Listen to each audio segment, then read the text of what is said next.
Earlier in the lesson, we talked extensively about how everything on a web page is a box. Now, before you start positioning boxes, you need a better understanding of the box model, which is what you see on the screen here. There's the concept of margins and borders, padding, and content, all of which makes up the box on the web page. A link to this demo is provided in the instructor notes section, so feel free to follow along. If we explore this box in Developer Tools, you'll find a similar box to what you see on the page in the Computed tab. You see we have a margin, a border, padding, and content. Let's explore each of these items. Starting at the very center, we have our content, and this is the image or text that's appearing on the website. You can think of it as the nucleus. It sits at the very center, and the other layers serve to protect it so that other items on the page either don't overlap or sit too close so that the website isn't very visually appealing. In the next layer, we have the padding, and this is the green color.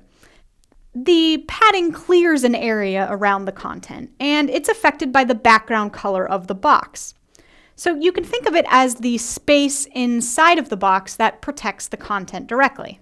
Border then goes around the padding and the content, and the border is inherited from the color property of the box. And lastly, our outer layer is the margin, and this clears an area around the border. The margin doesn't have a background color, and it's completely transparent, and you can think of this as the space between boxes. Now you can play along with the widths of each of these and see how it affects the box both here and in the Computed tab. For example, if I change the margin from 20 pixels to 30 pixels, you'll notice that we got a little bit of extra space here at the top. And if you move to the Computed tab, you see that we have 30 pixels here at the top and 30 pixels at the bottom. Moving back to 20, we now go back to 20 pixels. Feel free to stick around here and play a little bit, changing the widths of the margin, border, padding, and content, and see how it affects the box both here and in the Computed tab. Don't worry, I'll still be here when you get back. Now, by default, the size of your actual element is equal to the sum of the border, padding, and content widths. So if we wanted to compute the width of the element shown on the page, we would have a left border of 10, plus a left padding of 30, plus a content width of 200, plus the right padding of 30, and the right border of 10. So our actual element width is actually 280 pixels, not just the 200 pixel width of the content. Now, this makes it kind of hard to know how much space the box will actually take on the screen without recalculating it each and every time you change one of these values. But luckily, an easier to use model has been developed, and we should plan to use that. This is CSS style, box sizing, border box. This makes the calculation of the element size include both the border and padding so that it's easier to make layouts. You can just set the width of the overall box, and no matter how you tweak the padding and border sizes, the size of the box will always stay the same. Remember, though, that margin is not included in this size. However, there is one drawback with this model. Isn't there always a catch?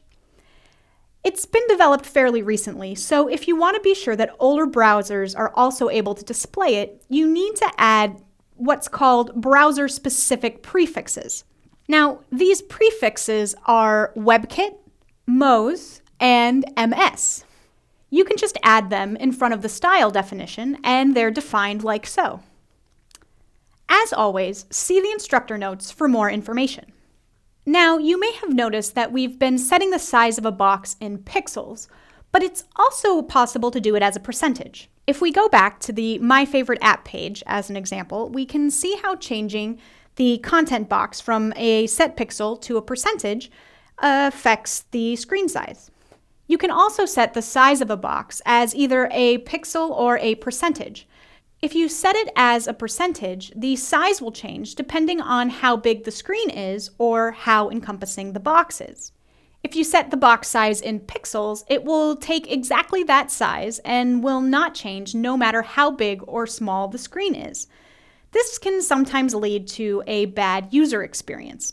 For example, if we look back at our My Favorite app, you'll see that this paragraph is defined as a set number of pixels. If I resize the screen, you'll see that it stays the same and disappears as I make it smaller. However, if I instead set this to be a percentage, say we want it to take up 50% of the screen, notice how the size changes as I make the screen smaller.